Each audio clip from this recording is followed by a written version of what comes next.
Okay, so for my problem, I'm doing the capacitor kinematics, which is the first question. And all I've written so far is the diagram that it gives us and the given values. We have X, which is 5.9 centimeters going this way, D, which equals 0.99 centimeters going this way.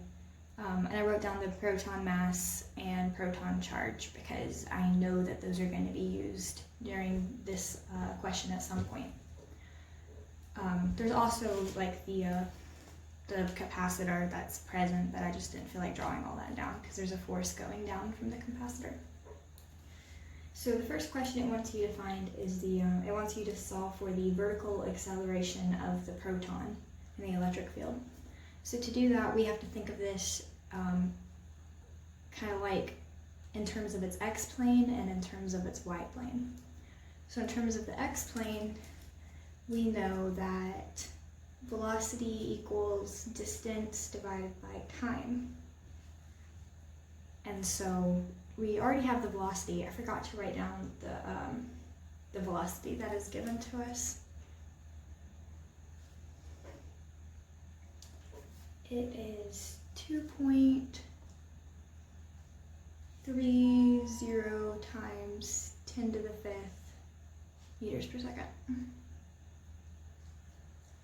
So since we have velocity and we have the distance, which is not d, this is actually x in this case, we can solve for time, which we can then use in terms of y to solve for the vertical acceleration. So when we do that, we do 5.9 centimeters. I'm going to convert that, so it's 0.059 meters divided by 2.30 times 10 to the 5th meters per second.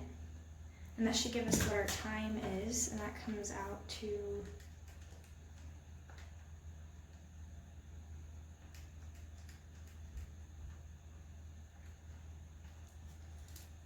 let me switch my mode to scientific on my calculator, sorry.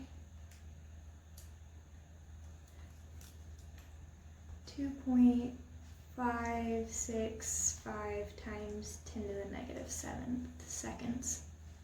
So now since we have our time, we can look at this in terms of y, and we can say that distance equals 1/2 at squared. And normally it's plus vt, but the initial velocity of this particle is 0, so I'm not even going to bother writing that. So in this equation, we're solving for a, and we already have d and t, with d being the actual d this time. So we should get that, I'm going to convert 0.99 centimeters to meters. We get 0.0099 meters times 2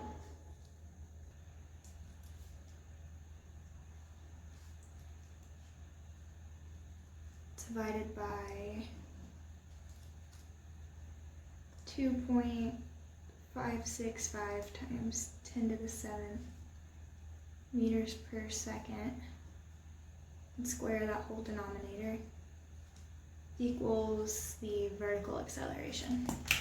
So now we just type it in our calculator.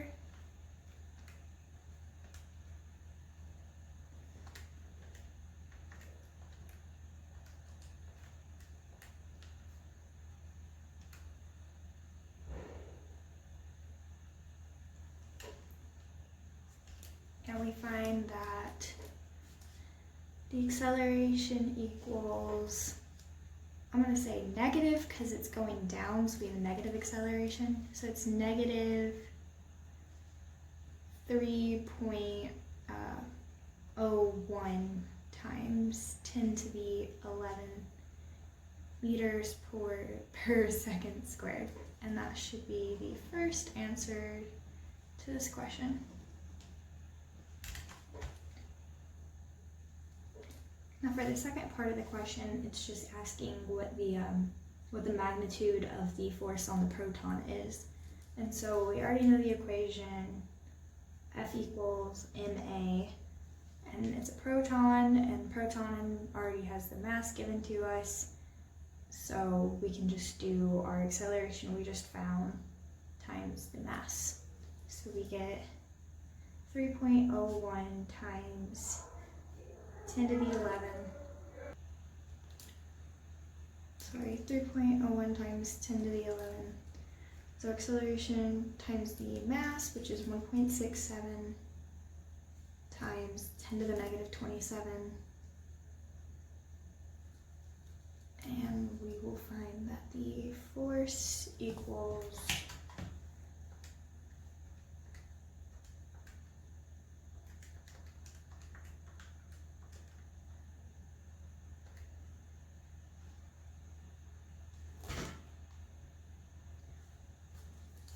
5.02 times 10 to the negative 16 newtons.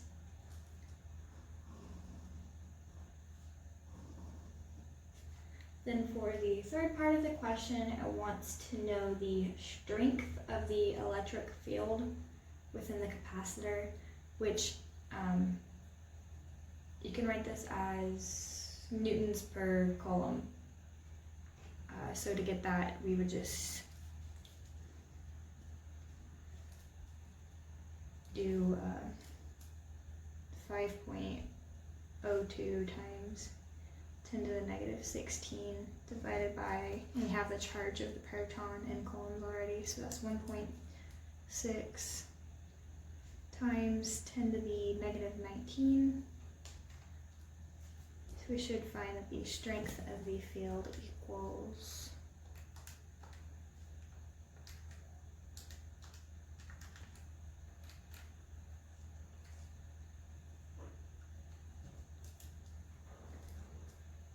3.14. It's 3.14 times 10 to the third newtons per coulomb. Sorry, I keep pausing. I'm at work. I didn't have a good time to record this. So the last part of the question is just asking for the speed of the proton when it exits the capacitor. So to do that, we just need to solve for the final velocity in terms of the y direction, and combine that with the x direction and get the magnitude. So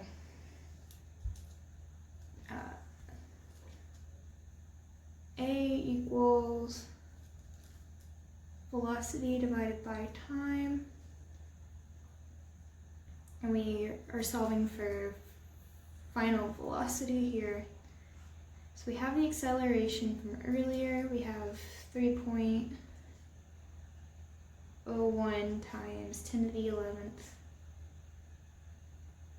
And now we're going to multiply that by how much time it took to got that far. And we have our time written here, so we're multiplying this times 2.565 times 10 to the negative 7. And this should give us our final velocity in the y direction. I'm going to scroll back up on my calculator to get those exact values. So this times, there's 2.56.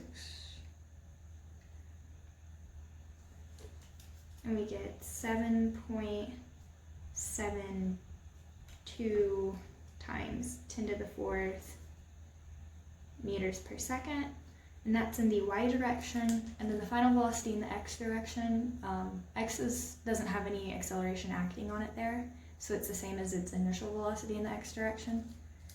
So we're just gonna do like a squared plus b squared equals c squared kind of thing here to get the magnitudes, because your y speed is going down, your x speed is going this way, so we need the magnitude going this direction.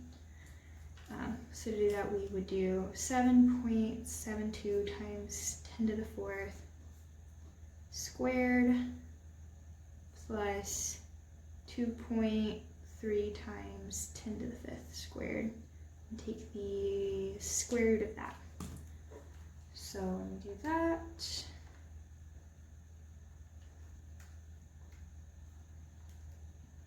Oops. We get syntax error. 1 second.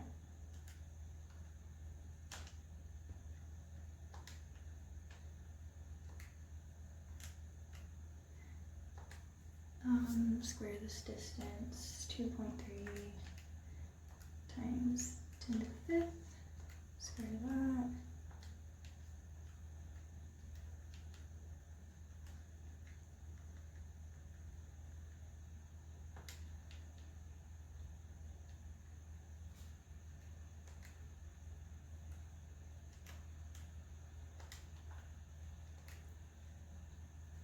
Take the square root, and we'll find that our true V final is equal to 2.43 times 10 to the 5th meters per second.